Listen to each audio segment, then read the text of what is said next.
What is blood pressure? How does it work? Make it understand with an example. How high is too high blood pressure? What are its effects? Let's use a simple diagram to make the relationship easier to see. चलो blood pressure को simple language में समझते हैं। Blood pressure basically वो force है जो blood यानी खून आपकी आर्टरीज की वॉल्स पर पुश करता है। इसको समझना इम्पोर्टेंट है क्योंकि ये डायरेक्टली बताता है कि हार्ट और ब्लड वेसल्स पर कितना लोड आ रहा है।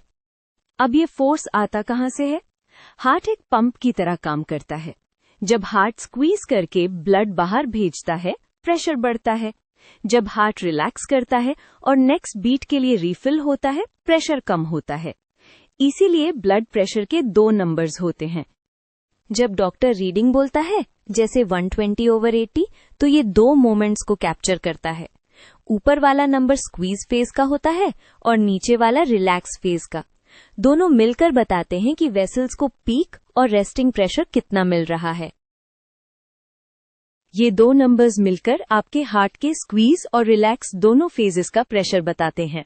एक क्विक वे याद रखने का, सिस्टोलिक मतलब जब हार्ट पुश करता है, डायस्टोलिक मतलब जब हार्ट रेस्ट करता है।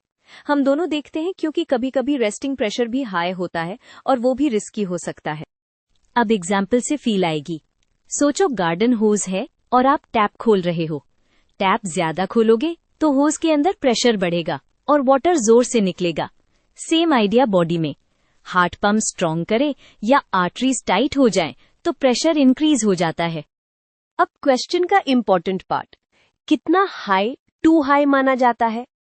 जनरली नॉर्मल्स के ऊपर जाते ही रिस्क धीरे धीरे बढ़ता है और स्टेज 2 या क्राइसिस जोन में रिस्क काफी सीरियस हो जाता है।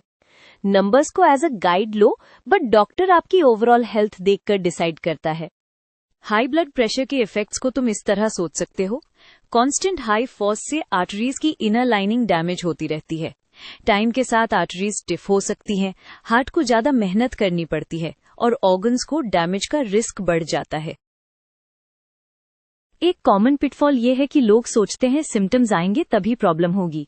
एक्चुअली हाई ब्लड प्रेशर अक्सर साइलेंट होता है, इसीलिए रेगुलरली चेक करना इम्पोर्टेंट है। और अगर रीडिंग्स रिपीटेडली हाई आ रही हैं तो लाइफस्टाइल चेंजेस और डॉक्टर गाइडेंस जरूरी होती है। और अगर वेरी हाई रीडिंग के साथ chest pain, severe headache, confusion या ब्रेथलेसनेस हो तो अर्जेंट मेडिकल हेल्प लेनी चाहिए।